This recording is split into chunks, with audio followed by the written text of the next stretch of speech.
Hello guys and welcome to my channel. In this video I'm going to show you the lattice deformer in Mesh Morpher, which we have improved in the latest update, and we added several cool functionality to it. So let's check it out. Let's create a new morph target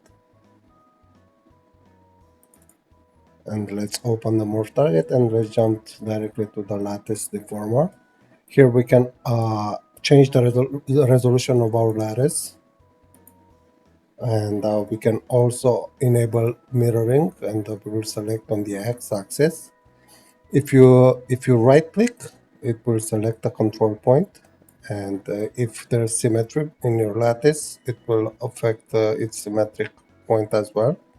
With left click, we can now select multiple control points which also have symmetry. And if we hold control when we draw a selection, it will append the control points. If we hold shift, it will remove the control points from our selection. And this also works fully with symmetry, right? And another thing, if you toggle selection, let's increase a little bit the brush size, and you draw vertex selection and you click regenerate and go back, you will see that your lattice will be resized to match your selection instead of the entire mesh. This is also pretty good. Well, we can make also pretty cool stuff with this. If the lattice is not symmetric, then obviously you will have some problems with the symmetry. But yeah, it can turn out to be very useful with the symmetry enabled. Mirror threshold, it's can a higher value can help find its symmetric counterpart.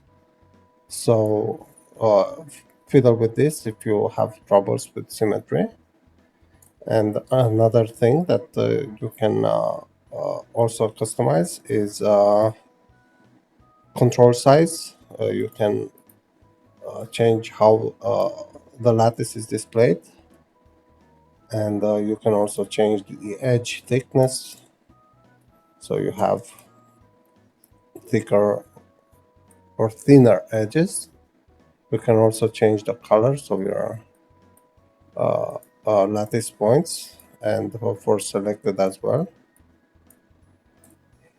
So that's also pretty good.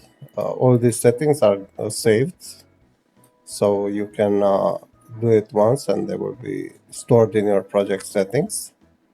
And yeah, I think this is it for our new lattice deformer functionality, and see you around.